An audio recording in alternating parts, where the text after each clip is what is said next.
একদম easy just আপনি কি করবেন আটটা কাটা শেপ দেবেন দুটো শেপ দেবেন দেখে আপনি লোগো করে বসে যাবেন ঠিক আছে মানে মকআপটা সেমি থাকবে একটু লোগোটা কি হবে আলাদা হবে ফাইল থেকে ফাইলে আপনারা দেখুন সাইজ আপনি তবে করে নেবেন মকআপে যখন আপডেট দেওয়া থাকবে হ্যাঁ আপনারা এখান থেকে কি করবেন রিপোর্ট বাদ দিবেন না নেওয়ার পর যে আপডেট হবে কি এটা শেপ দিয়ে এখানে নতুন হাতে একটু দেখা দেবেন ঠিক আছে তারপর ইনো একটা শেপ দিয়ে এখানে দেবেন হোয়াইট কালার না এটা আপনি এটা মকআপ দিয়ে দিবেন স্টাইল এখানে দাও কোথায়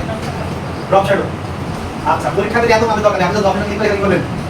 ওকে ঠিক আছে আপনি এখানে কত অপশন আছে যে এক্স অফসেট ওয়াই অফসেট আর কি আছে অফসেট অফসেট মানে কি কত গাঢ় আর কত হালকা এখানে আমাদের গাঢ় আছে না আপনি অফসেট কমায় থাকে আস্তে কি হবে কমতে থাকে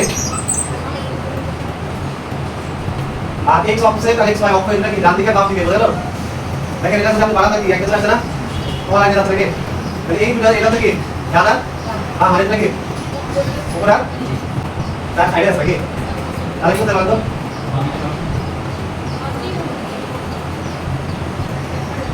ওকে না এই দুটাই জিরো দিবেন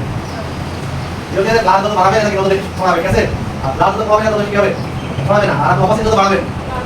তত বেশি কাজ হবে তার মানে কি সবকটা সম্ভব আছে এটা কেমন না আচ্ছা আপনি এখন অপশনটা বেশি করতে পারেন অনটা তৈরি করবেন একটা কম্পিউটার কি করবেন ঠিক আছে এখন আমি যে লোগোটা তৈরি করছেন না এই লোগোটা এইভাবে করে